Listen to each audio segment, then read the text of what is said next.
Hello बच्चों, good morning. Class 7 Hindi, chapter number 4, बूढ़ी अम्मा की बात।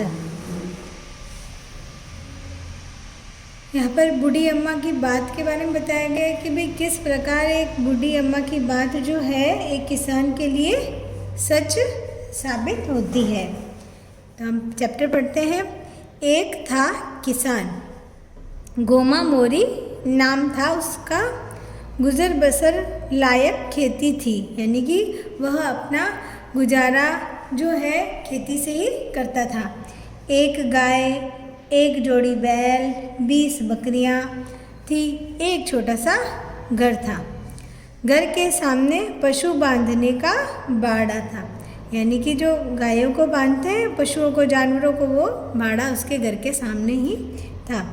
3 साल से वर्षा बहुत कम हुई थी, यानी कि 3 साल हो गए थे और बारिश जो है बहुत ही कम हुई थी। न फसलें हुई थी न चारा। इस वर्ष भी आषाढ़ सूखा ही रह गया, यानी कि आषाढ़ जो जिसे बारिश का महीना भी कहते हैं, इस महीने में बारिश भी आती है, यानी कि वर्षा की कोई आशा नहीं बंधी थी। खेत जोतकर क्या करूँगा, गोमा ने एक लंबी सांस छोड़ी और मन ही मन सोचा, यानी कि गोमा ने मन ही मन में सोचा कि खेत जोतकर क्या करूँगा। वह बैलों को हाँकते हुए वापस घर की ओर चल पड़ा। वह बैलों को हाँकते हुए, यानी कि बैलों को वापस घेरा और अपने घर की ओर चल पड़ा। अगले दिन गोमा बड़े सवेरे उठा, गाय, बैल व बकरियों को बाड़े से निकाला। उसकी पत्नी बकरियों को घेर कर उन्हें चराने चली गई, यानी कि बकरियों को एक साथ घेरा और उसकी जो गोमा की जो पत्नी थी ना, वह सब बकरियों को घेर कर चराने के लिए चली गई।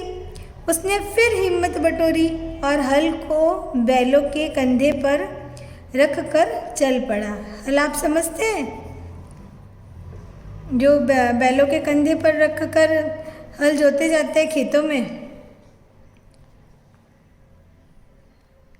खेतों की ओर। रास्ते में उसने कई किसानों ने टोक कर कहा, रास्ते में उसे कई किसानों ने टोका और कहा, गोमा, खेत जोतने से क्या होगा? वर्षा के तो कुछ भी आसार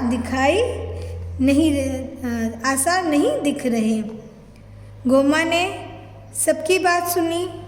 कई बार उसका मन डावाडोल भी हुआ, फिर भी उसने हिम्मत रखी और कुछ सोचकर खेत पर पहुंच गया, यानी कि कई बार उसका मन जो है डावाडोल हुआ, यानी कि खेत में जाऊं या ना जाऊं, क्योंकि सब बोल रहे थे उसको, खेत जोतने से क्या होगा, खेत जोतने से क्या होगा, वर्षा के तो कुछ आसार भी दिखाई नहीं दे रहे हैं। तो गोमा ने सबकी बात सुनी और बार बार सोच रहा था कि जाऊं या नहीं जाऊं, इन लोगों की बात मानूं या नहीं मानूं। फिर भी उसने हिम्मत रखी और कुछ सोचकर खेत में पहुंच गया। उसने आकाश की ओर देखा। सूरज आग के गोले की तरह जल रहा था। उसने धरती को भी निहारा, यानी कि धरती को भी प्यार से देखा। खेतों में गहरी और चौड़ी दरारें पड़ गई थी।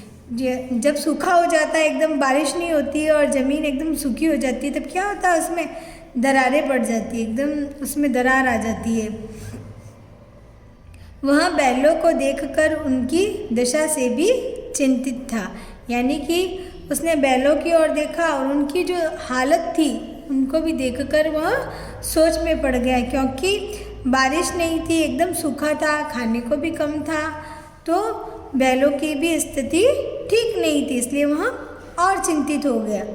भूख प्यास सहन करते करते वे बहुत दुबले हो गए थे, यानी कि बैलों की स्थिति खराब थी, उनको भूखा और प्यासा रहना पड़ता था और वह बहुत ही दुबले पतले हो गए थे। वह थोड़ा निराश भी हुआ। उसे बैलों की दशा पर दया हो आई। वह निराश हुआ और बैलों की जो स्थिति थी उस पर उसको दया आई। उसने फिर एक लंबी सांस छोड़ी और खेत की मेड़ पर एक वृक्ष के नीचे बैठकर सोचने लगा। वहाँ पर खेत में एक पेड़ था, वहाँ पेड़ के नीचे बैठकर सोचने लगा क्या करे वह। खेत जोते या उसे यूं ही पड़ा रहने दे, यह बात वह सोच रहा था। वह सोचता रहा। थोड़ी देर बाद वह उठा और दुखी मन से बैलों को हाँक कर घर की राह पकड़ ली, यानी कि घर के रास्ते चला गया। उसने निर्णय कर लिया कि वह जब तक खेत नहीं जोतेगा जब तक कि वर्षा नहीं हो जाती। उसने यह डिसाइड किया कि जब तक बारिश नहीं होगी जब तक वह खेतों को बिल्कुल भी नहीं जोतेगा। धूप काफ़ी तेज थी। दूसरे दिन वह और भी निराश हो गया। बहुत तेज धूप थी, दूसरे दिन वह और निराश हो गया। उसके पैर न आगे बढ़ते और न पीछे जाने की उसमें हिम्मत थी। एक रास्ते में एक पेड़ के नीचे उसने बैलों को रोका और वहीं नीचे ज़मीन पर बैठ गया। तभी वहाँ पर एक बूढ़ी अम्मा आ गई। उसी वक्त वहाँ पर एक कौन आया? बूढ़ी अम्मा। ये बूढ़ी अम्मा की यहाँ पे चैप्टर का नाम भी है बूढ़ी अम्मा। चैप्टर का नाम भी है बूढ़ी अम्मा की बात। वही बूढ़ी अम्मा वहाँ पर आ गई। वह भी उसी पेड़ के नीचे बैठ गई जहाँ पे गोमा बैठा था वृक्ष के नीचे, वहीं भी बूढ़ी अम्मा भी बैठ गई। गोमा ने पूछा, अरे ओ बूढ़ी अम्मा, ये देखो ये गोमा है, ये वृक्ष है, यहाँ पे बैल भी बैठे हैं गोमा के, और ये बूढ़ी अम्मा। अरे ओ बूढ़ी अम्मा, कहाँ से आ रही हो इतनी तेज धूप में? तुम्हें किधर जाना है? किसने पूछा? गोमा ने। किससे पूछा? बूढ़ी अम्मा से। बूढ़ी अम्मा ने कहा, मैं तो अपनी नातिन से मिलने पास के गांव जा रही हूँ, लेकिन तुम इस समय यहाँ क्या कर रहे हो? बूढ़ी अम्मा ने कहा, मैं तो अपनी नातिन किसे कहते हैं? जो बेटी के जो बच्चे होते हैं, बच्ची, उसको नातिन कहते हैं। मिलने जा रही हूँ, लेकिन तुम इस समय यहाँ क्या कर रहे हो? यह समय तो खेत में हल जोतने का है, लेकिन तुम यहाँ आराम कर रहे हो। क्या तुम बीमार हो या तुम्हारे बैल बीमार है? कहीं तुम्हारा हल टूट तो नहीं गया? ये सारी बातें किसने पूछी? बूढ़ी अम्मा ने गोमा से पूछी। क्या तुम बीमार हो? अभी तो खेत जोतने का समय है और तुम यहाँ पर आराम से बैठे हो। क्या तुम बीमार हो या तुम्हारे बैल बीमार है या तुम्हारा हल टूट गया? क्या हुआ? गोमा बोला, नहीं अम्मा, न तो मैं बीमार हूँ और न ही मेरे बैल बीमार है। मेरा हल भी नहीं टूटा। टूटी है तो मेरी हिम्मत। क्या टूटा? गोमा ने क्या कहा कि भाई मेरी हिम्मत टूट गई है। ना मेरा बैल बीमार है, ना मेरा हल टूटा है, बस मेरी हिम्मत जो है टूट गई है। अम्मा, तुम तो जानती हो कि 3 साल से वर्षा ठीक से नहीं हुई है। इस वर्ष भी यही हाल है। खेत जोतकर क्या करूं? यानी कि गोमा की हिम्मत क्यों टूट गई थी? क्योंकि बारिश नहीं हुई थी, खेत सूखे हो गए थे। वह सोच रहा था कि भाई खेत जोतकर क्या करूं, बारिश नहीं है, इसलिए गोमा की जो हिम्मत है टूट गई है। बूढ़ी अम्मा बोली, देखो बेटा, ये जो बूढ़ी अम्मा है इसने कहा, देखो बेटा, वर्षा तुम्हारे हाथ में नहीं है, यह तो प्रकृति पर निर्भर है। जब बादल बनेंगे तो वर्षा अवश्य होगी। तुम्हारा काम है खेत जोत कर तैयार करना। तुम अपना काम समय पर करो, प्रकृति अपना काम अवश्य समय पर करेगी, वर्षा अवश्य होगी। किसने कहा ये सारी बात? बूढ़ी अम्मा ने गोमा से कही कि भाई बारिश जो होना है तुम्हारे हाथ में नहीं है बारिश का, तो यह तो प्रकृति पर निर्भर है। यानी कि जब प्रकृति चाहेगी तभी बारिश होगी। जब बादल बनेंगे तो वर्षा अवश्य होगी। तुम, और यह भी बात बताई बूढ़ी अम्मा ने गौमा से कि भाई तुम अपना काम समय पर करो, यानी कि तुम खेत जोतकर तैयार कर लो, प्रकृति अपना काम अवश्य समय पर करेगी, यानी कि वर्षा जो है अवश्य होगी। गौमा पुनः बूढ़ी अम्मा से बोला। गौमा ने वापस बूढ़ी अम्मा से कहा, अम्मा खेत बहुत कठोर हो गए हैं, मेरे बैल दुबले हैं, इन्हें पेट भर चारा तक नहीं मिल रहा। यानी कि गौमा ने वापस अम्मा से यही बात कही कि भाई जो बारिश नहीं हुई थी उस वजह से क्या हुआ था, सूखा पड़ गया था, जिससे जो खेत जो कठोर हो गए थे, यानी कि वह ज़मीन जो है एकदम से सूख कर कठोर हो गई थी, और उसके बैल जो है वो भी दुबले हो गए थे क्योंकि उनको खाना पीना समय पे नहीं मिला था, इन्हें पेट भर चारा तक नहीं मिल रहा, पीने के लिए पानी तक की दिक्कत है, यानी कि पानी की भी सुविधा जो नहीं है, चारा पानी ही क्या, यहाँ तो पेड़ों की पत्तियाँ तक खत्म हो गई है, यानी कि पेड़ों पे जो पत्तियाँ थी वो भी खत्म हो गई, यानी कि पेड़ भी सूखे हो गए। बेचारे बैल कैसे हल खींचे, वर्षा की आस हो तो हिम्मत भी बंधे। गौमा ने निराश मन से अपनी बात कही, यानी कि कहा अगर वर्षा की आस है, अगर वर्षा आने वाली है तो हमारी भी हिम्मत बंधे कि हाँ भाई बारिश जैसा हुआ है, लेकिन बिल्कुल सूखा पड़ा है, कोई भी बारिश आने के कोई भी आसार नहीं है, इसलिए उसकी हिम्मत जो है पूरी तरह से टूट गई है। गौमा ने निराश मन से यह बात कही।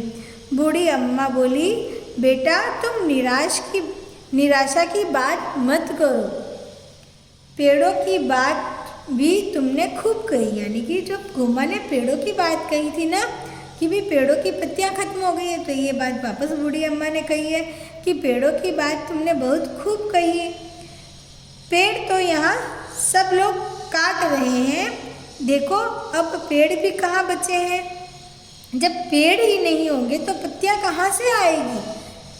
बूढ़ी अम्मा ने बिल्कुल सही कहा है कि देखो पेड़ों की बात जब तुमने कही है तो मैं वापस से, बूढ़ी अम्मा ने रिप्लाई किया है उनको, गौमा को, कि भाई पेड़ तो यहाँ सब लोग काट रहे हैं, देखो पेड़ भी कहाँ बचे, यानी कि पेड़ है ही नहीं तो वहाँ पर पत्तियाँ आएगी कहाँ से।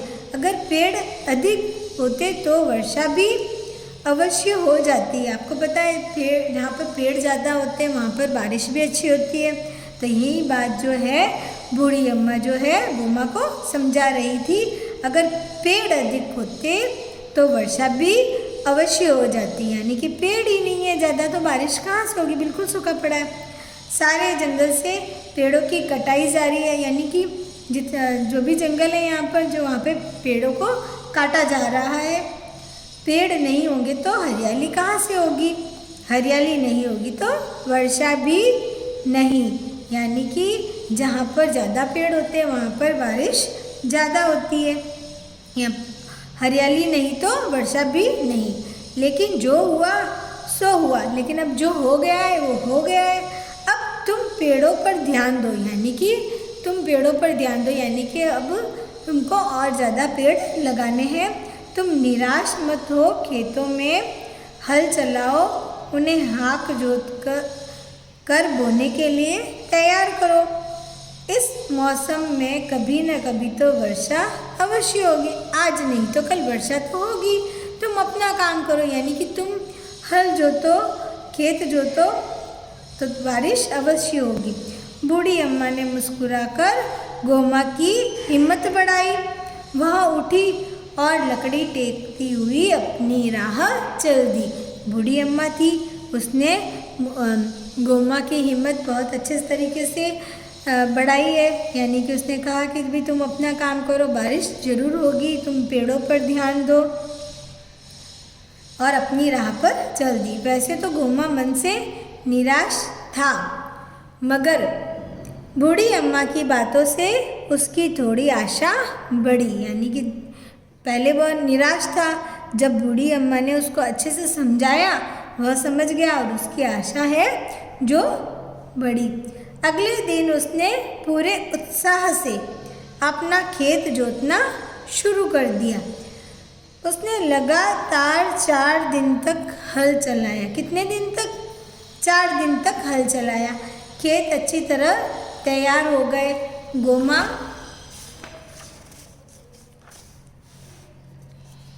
अपना काम पूरा करके बहुत प्रसन्न था। यानी कि यहाँ पे बताया कि भाई खेत अच्छी तरह तैयार हो गए और गोमा भी अपना काम करके बहुत ही खुश था। वह बैलों को हाँकते हुए घर की ओर चल पड़ा।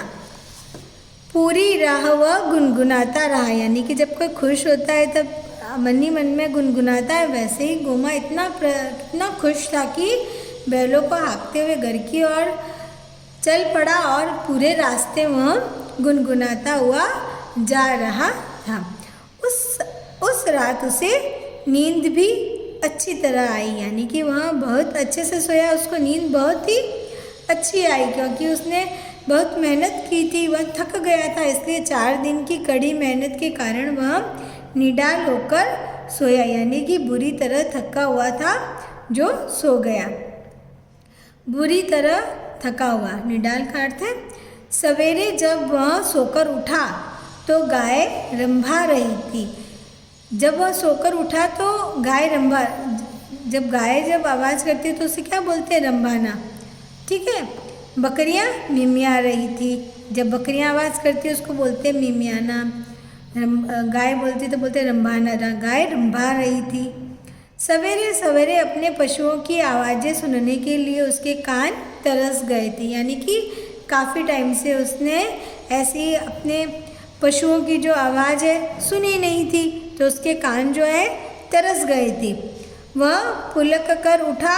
उसकी पत्नी ने आंगन से आवाज़ लगाई। उसकी जो पत्नी थी उसने बाहर आंगन से आवाज़ लगाई, अजी सुनते हो, बाहर तो आओ, वर्षा होने वाली है। क्या उसने आवाज़ लगाकर क्या कहा कि भाई जल्दी से बाहर आओ, वर्षा होने वाली है। गोमा झटपट बाहर आया। उसने देखा मौसम बहुत सुहाना हो गया है। आसमान में बादल घुमड़ आए थे। उसने बादलों को जी भर निहारा। यानी कि बहुत ही जी भर के बादलों को निहारा जब बादल घुमड़ कर आ रहे थे। उसे लगा मानो बादलों से बूढ़ी अम्मा की मुस्कुराती हुई आकृति उभर आई है। जब वो काले काले बादल आ रहे थे तो गोमा उसे देख रहा था, तो उसको ऐसा महसूस हो रहा था कि भाई जो बादलों की जो आकृति थी, वो ब्लैक कलर के जो बादल जो आ रहे थे, उसकी आकृति जो बूढ़ी अम्मा की मुस्कुराती हुई आकृति जो उभर कर आई हो, उसे बूढ़ी अम्मा की बात रह कर याद आ रही थी। बूढ़ी अम्मा ने उसे कहा था कि भाई तुम खेतों को जोतो, बारिश अवश्य होगी। तो वही बात उसको बार बार उसको याद आ रही थी। उसने मन ही मन बूढ़ी अम्मा को प्रणाम किया और सोचा कि वह ठीक ही कह रही थी कि तुम अपना काम समय पर करो। तो यही बात है इस चैप्टर में बताई है कि भाई तुमको अपना काम समय पर करना चाहिए। प्रकृति अपना काम अवश्य करेगी। बादल बरसने लगे। आंगन तरबतर हो गया, यानी कि भीगा हुआ। तरबतर होना यानी भीग गया। गोमा को लगा मानो बूढ़ी अम्मा उससे कुछ कह रही हो। ऐसा उसको महसूस हो रहा था। जब बारिश आने लगी तो गोमा को ऐसा ही लगा कि भाई जो बूढ़ी अम्मा है उसको कुछ कह रही हो। वह बूढ़ी अम्मा से कुछ कहना चाहता था, तभी बारिश और तेज हो गई। ठीक है, ये चैप्टर इतना ही है। यानी कि इसमें बताया कि भाई बूढ़ी अम्मा की बात जो है गोमा के लिए सच साबित हुई। बूढ़ी अम्मा ने बहुत अच्छी बातें बताई है इस चैप्टर के अंदर कि भाई जब आप हमको अपना काम समय पर करना है, कोई भी काम हो, चाहे वह किसान का काम हो या फिर अपना काम हो, हमें अपना काम कैसा भी हो वह समय पर करना है। और एक चीज़ और बताइए इसमें, पेड़ों के बारे में भी बूढ़ी अम्मा ने बताया कि भाई वैसे तो आपको भी पता है कि भाई जहाँ पर ज़्यादा हरियाली होती, ज़्यादा पेड़ होते हैं, वहाँ पर बारिश अधिक होती है। तो इसने कहा तुम पेड़ों पर ध्यान दो, यानी कि तुम ज़्यादा से ज़्यादा पेड़ लगाना चाहिए। तो हमको भी इस चैप्टर से यही बात सीखने को मिलती है कि भाई हमको पेड़ लगाना चाहिए ज़्यादा से ज़्यादा, ताकि हमें हमारे यहाँ कभी सूखा ना हो और अपना काम समय पर करना। ठीक है, आज ये चैप्टर इतना ही। इसके शब्दार्थ जो है आपको होमवर्क में करने। ठीक है, थैंक यू।